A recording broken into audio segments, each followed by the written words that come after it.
Catus, Maximus here. This time just a little video about these Toyota slip joint pliers. Back in the day, it was really the 1980s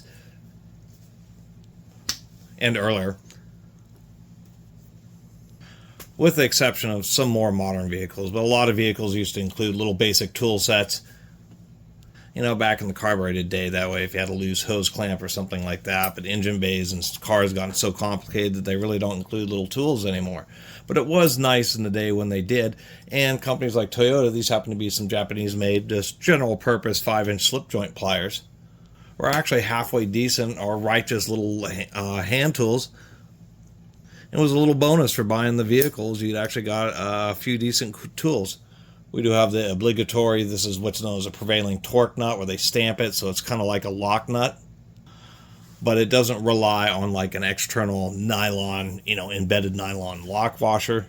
It's crushed, and it's known as prevailing torque because it takes a certain amount of force just to be able to twist it, known as the prevailing torque. And so you specify the fasteners that way, so you know if it takes 5 foot-pounds to just to turn the nut and it needs to be torqued to 20, that you have to set the torque wrench to 25 foot-pounds to compensate for that prevailing torque.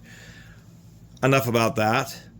These are obviously not heavily used. They've had a little bit of use, particularly considering they're probably 30, 40-year-old set of Toyota slip joint pliers.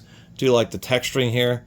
Little upturns on the handles. Those can be sharp. The more modern ones, they got rid of those little upturns just because there's the situations where you would pinch yourself.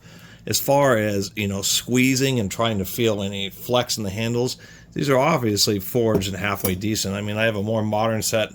These are some channel lock 526s, and these Toyotas, they don't feel quite the same as the channel locks, but they're pretty close. If we were to compare them, more modern ones, they don't even use a nut. Like these channel locks are a hot rivet.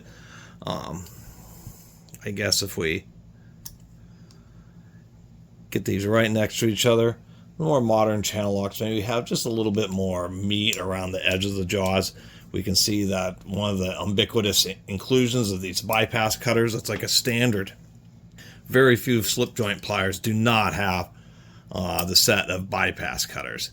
Although there's something to be said by having them just a little bit more narrow a tip, just to get in a little bit tighter places. Kind of like the diamonds. They have more straight cut kind of teeth, where more modern ones, they kind of follow more of an arc.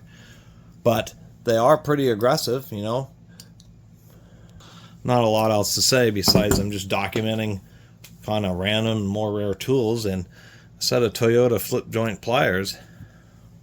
Never owned a set of these before. They actually seem like a halfway decent tool, and something that would actually be pretty useful to even be included in particularly with how much cars cost now. That's kind of the weird thing, is cars are more expensive than ever. And who cares about having a widescreen TV in the dashboard when you could have some more useful stuff like nice forged hand tools?